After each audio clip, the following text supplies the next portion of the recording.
So today I'm going to teach you guys how to use a Web 2.0 application called kidblog.org, and it's useful for class discussion and collaboration because it is a blog set up by the teacher that allows students to comment on it. And it can also be used to consolidate and display student work because each student will have their own blog. It's also a safe environment because it's password protected, so if you don't have a login for the specific class website, you can't access any of the information. And it's also an easy way to post class information for students that miss a day of class. So to start your teacher account, you're going to want to go up to Create a Class, and you can sign in with Google, or you can input all this information and choose a class name and submit the verification code to create the class. And once you're done, you'll have a URL for your class. So you can either type your URL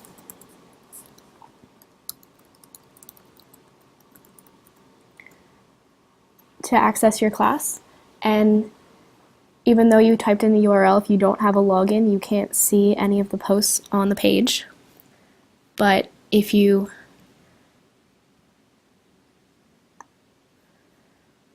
just want to simply log in, you can search for your class by email.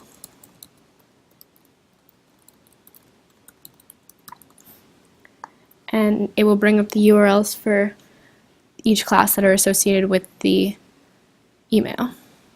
So to log in, you'll only have your name displayed, but you select your name and type in your password, and it will bring up your dashboard. So to view the class blogs that you have from your dashboard, you can click on Go to Class Blogs, and it will display your default class, which is My First Class, and this tab will show you all the blog posts posted underneath this class, and if you click on My Blog, it will be the teacher blog. And if you go back to the control panel, you can click on My Classes, and it will display all the classes you have associated with your email. I have 2 of them. And in order to add a class, you simply click on Create a New Class and type in a different class name, and it will make a URL for that class.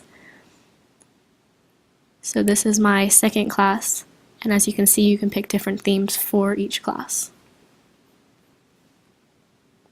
Now if we go back to the control panel, we can see the users associated with each class. So right now, since I'm logged in to my class 2, I don't have any students associated with this class yet. Oh, I have a student associated with this class. And if I go back to my first class, I have 2 students in this class.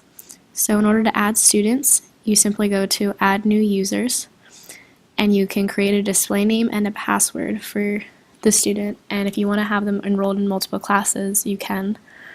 Or if you want to bulk create users, you can create a text document or an Excel sheet, and this is an example of it, and you type their username, comma, password in just a column, and upload that, and you can bulk create up to 50 users per class. So now to view the application as a student, we can log out and log in with one of the student usernames. So when you give your students the URL, they can come and click on your blog and select their name from the drop-down list and type in their password. Some teachers that I've worked with that have used Kidblog have used the student ID as the password, so it's still individualized and other students can't log in with other students' information.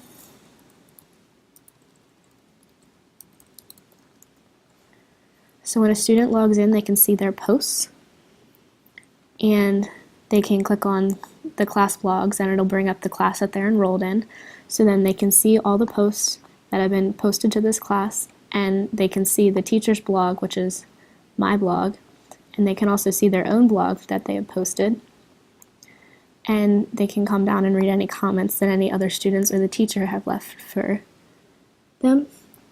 So they can go to the blog, and if they want to add a comment to a post, they just scroll and leave a comment,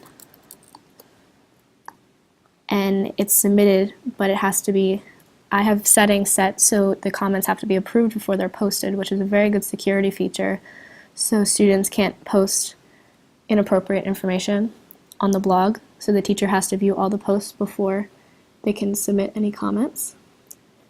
So we can log in as the teacher again.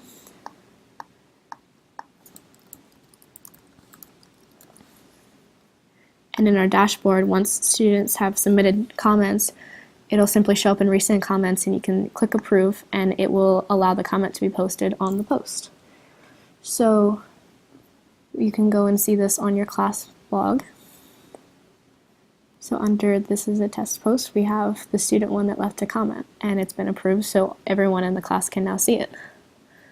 So in order to submit a new post, you can go to your dashboard and click on New Post and enter a title.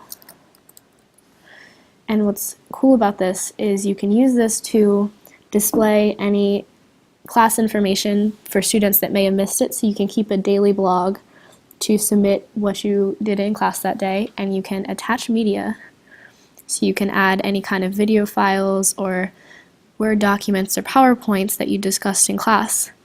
And you can also add URLs for, like, if you used a YouTube video, and you can add those to the post, so it can make a post that the students can all see, and it also creates a record for your class.